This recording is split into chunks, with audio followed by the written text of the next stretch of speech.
Ô Josival, bom dia. Bom dia para você, Daniel. Bom dia a todos que escutam o Jornal da Manhã. Como é que você vê essas movimentações, esse vai e vem da Justiça Eleitoral aqui da Paraíba em relação a essa Operação Território Livre e como a sociedade pode enxergar esses movimentos? Daniel, tem uma coisa eu acho que a gente tem que observar na base a Justiça Eleitoral não está acostumada nem preparada para tratar das questões criminais, de processos criminais, de ações criminais, que agora ela tem essa responsabilidade de cuidar. Antigamente não tinha. Cuidava da eleição, cuidava, vez por outra, aparecia uma ação penal na Justiça Eleitoral. Porque tem lá na legislação do Código Eleitoral, tem algumas questões que são de natureza penal, de crimes penais. Mas não estava preparada. E agora, então, vai para lá, vai tudo para lá. E aí pega a justiça sem estrutura, com pouca estrutura para cuidar de investigações dessa natureza, ou de processos dessa natureza, e ainda vem muita coisa, não dá para você analisar tudo. Está aí por isso, provavelmente por isso, esse vai e vem. Você não tem padrão ainda, não tem padrão de utilização aí. O juiz decide uma coisa, o tribunal decide outra, ou depois revoga, depois vem para cá. Então, por quê? Por falta da estrutura da justiça, do costume, da tradição e por falta da estrutura da justiça eleitoral de cuidar dos processos criminais. Mas e aí, tem avançado. É bom que avance, porque também na justiça comum, os processos criminais que envolviam a justiça, que envolviam as coisas eleitorais, elas também não andam. Então tem que ser aqui. Precisa avançar, precisa discutir. E a gente vê que pode ser ainda incipiente por os problemas que nós temos, mas está atuando.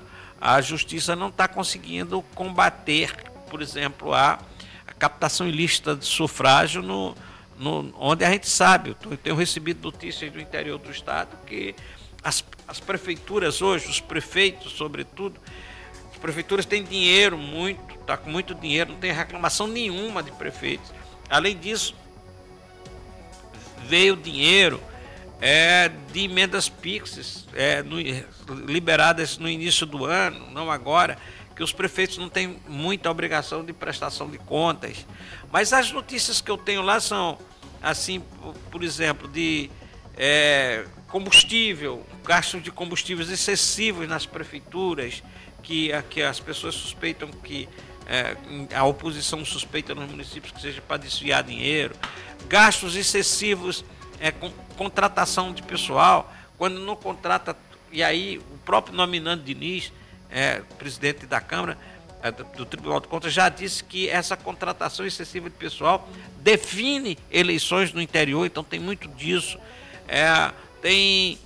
Tem nessas últimas horas tem muita denúncia de distribuição de cestas básicas, de benefícios então são crimes eleitorais que lamentavelmente a estrutura da justiça eleitoral ainda não está preparada para combater. E até você percebe que há no interior uma certa acomodação, eu vou dizer aqui, do Ministério Público, que era aqui para fazer a denúncia, porque também não tem estrutura para fiscalizar, e até dos juízes eleitorais, que estão cuidando apenas das eleições. Josival, ontem o governador da Paraíba, João Azevedo, comentou a atuação da Polícia Federal nesse processo eleitoral. Vamos ouvir o que ele disse.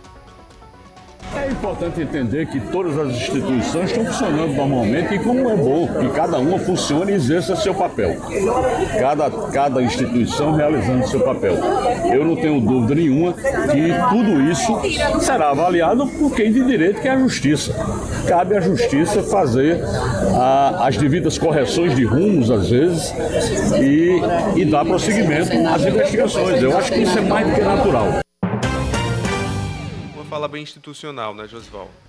O governador sempre que coloca essa questão, ele sempre diz isso, olha, quem tiver responsabilidade vai pagar pela responsabilidade, as instituições precisam funcionar. O governador não, isso aí é interessante, já teve outros governadores que eles se posicionavam sobre determinadas ações, logo de cara, perseguição, o governador João Azevedo, ele trilha um caminho de mais institucionalidade. nesses processos. Então não se envolve nas disputas e inclusive em processos que vão para a justiça ele não se posiciona, em investigações ele não se posiciona, diferentemente de outros governadores nos últimos anos aqui na Paraíba. A gente vai trazer agora uma outra situação que chamou a atenção nas últimas horas na política. O prefeito de Santa Rita, Emerson Panta, do Progressistas, foi condenado a 5 meses de detenção por irregularidades em despesas públicas. De acordo com o Ministério Público, essas irregularidades envolvem despesas com serviços de publicidade e propaganda. O repórter Ramon Araújo tem mais informações. O prefeito de Santa Rita, Emerson Panta, foi condenado a 5 meses de prisão por irregularidades em despesas com publicidade. A decisão foi tomada nesta quarta-feira em julgamento pelo Tribunal de Justiça da Paraíba, que ainda converteu a pena em prestação pecuniária. O relator do caso foi o juiz João Batista Vasconcelos. A prestação pecuniária é uma pena na qual o acusado deve pagar uma quantia em dinheiro, como forma de compensar a sociedade, vítima ou instituições prejudicadas pelos atos criminosos. No caso de Panta, a Justiça definiu que este valor seria de 25 salários mínimos, algo em torno de R$ 35.300. O Ministério Público da Paraíba alega que houve desrespeito do gestor às normas financeiras de forma consciente e voluntária. Em nota, o prefeito de Santa Rita lamentou a decisão às vésperas da eleição e associou o fato aos adversários, que, segundo ele, criaram fatos para mudar o rumo das eleições. Tratou a decisão judicial como uma questão política, Josivaldo. É essa história que os políticos gostam de fazer isso, e pior é que grande parte da população ainda acredita. Não, cara, assim, eu sou perseguido. Eu tenho perguntado muito isso aos políticos, né? Eu sou vítima de uma grande perseguição. Mas quem é que está lhe perseguindo? Diga quem é que está lhe perseguindo. Quem é na justiça que está lhe perseguindo? Quem é que tem fora da justiça que está lhe perseguindo? Provem isso. Tem grandes... Todo mundo se livra. A primeira coisa que se livra de denúncia é isso. Não é perseguição, são erros de gestão, são equívocos de gestão. Claro que Panta responde a diversos outros processos, enfim, por essa história de licitação, de gastos irregulares, da comunicação. Comunicação tem que ter licitação, a propaganda tem que ser impessoal, tem uma série de obrigações que tem, de regramentos que precisam ser observados. Não observou. Esse processo vem de longe, ele recorreu, então está com condenação. José, você destacou inclusive agora várias situações que envolvem os prefeitos, né, que não estão na linha como o Tribunal de Contas sempre cobra. E aí ontem houve inclusive a determinação do bloqueio de contas de prefeituras e Câmara Municipal por falta de envio do balancete mensal. Isso é frequente, todo mês tem lá prefeituras que não enviam a obrigação de mandar o balancete mensal. Se o Tribunal de Contas não tivesse essa prerrogativa de bloquear os recursos quando o boletim de contas não vai, você pode ter certeza absoluta que os prefeitos não prestariam contas, só prestariam contas na última hora. Na última hora. A sorte é que o Tribunal tem a prerrogativa de... Atrasou o boletim mensal, atrasou. O Tribunal de Contas tem a prerrogativa de bloquear os recursos. Aí eles correm para desbloquear, porque fica sem dinheiro. É a sorte, porque senão seria a maior bandalheira que você pode ter.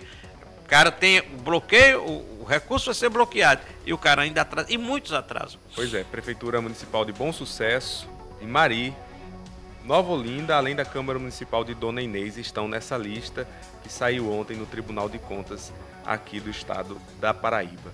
Josval, a gente está agora no último dia da propaganda no rádio e na TV. Como é que você tem analisado o movimento dos candidatos aqui em João Pessoa, especificamente nessa reta final? A reta final, os caras amiudaram, os caras melhoraram muito a propaganda na reta final.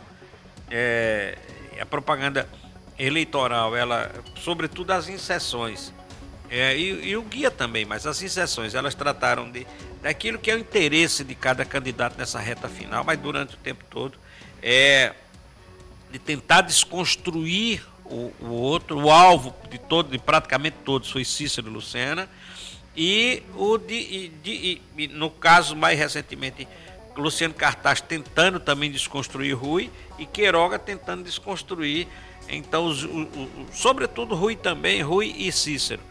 Foi muito ataque, mas eles também preservaram muito tempo para propostas.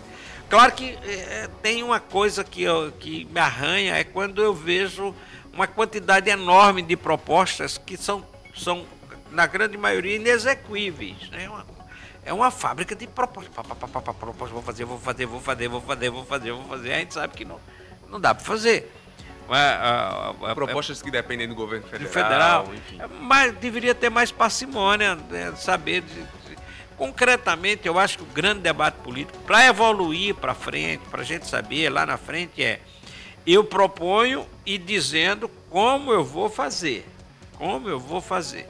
Já teve um tempo, porque o Brasil, eu acho que isso é uma discussão de 2008, 2007, 2008, por aí assim, talvez um pouquinho mais, até 2010, que um deputado, sei lá, propôs no Congresso a lei de responsabilidade política.